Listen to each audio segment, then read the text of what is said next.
A group charged with providing child care to unaccompanied migrant children in Chattanooga has had their license suspended. And this following charges of child abuse against a staff member.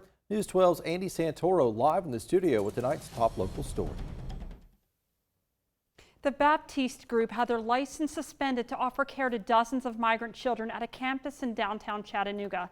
Landon Zilbert, a manager with the Baptiste Group, spoke with me off camera today and was adamant this is only a suspension.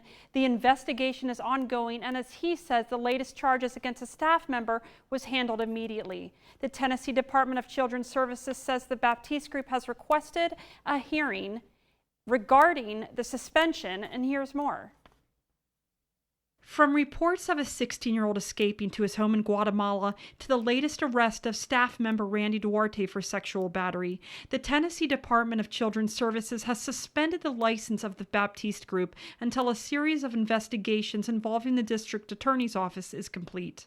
The only way they can go back into business is to be able to show the State Department of Children's Services that they have qualified personnel, that none of the other staff are guilty or charged with anything that's inappropriate with handling of children.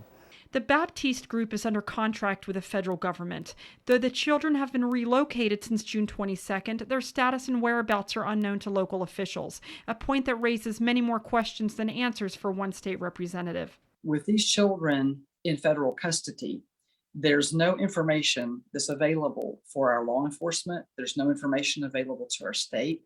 And I understand there's a need to protect these individuals that in this case are 12 to 17 years of age.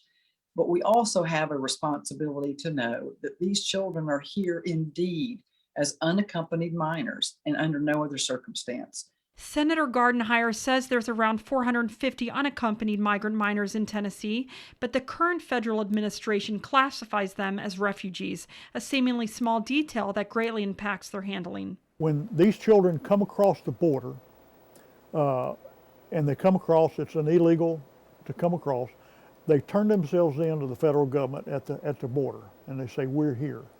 And for whatever reason, the federal government then has legal custody of those children. Officials understand the importance of protecting the details of these unaccompanied minors.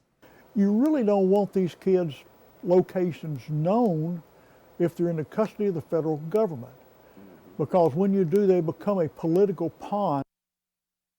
We will keep you updated as the story develops. Live in the studio, Andy Santoro, News 12 Now.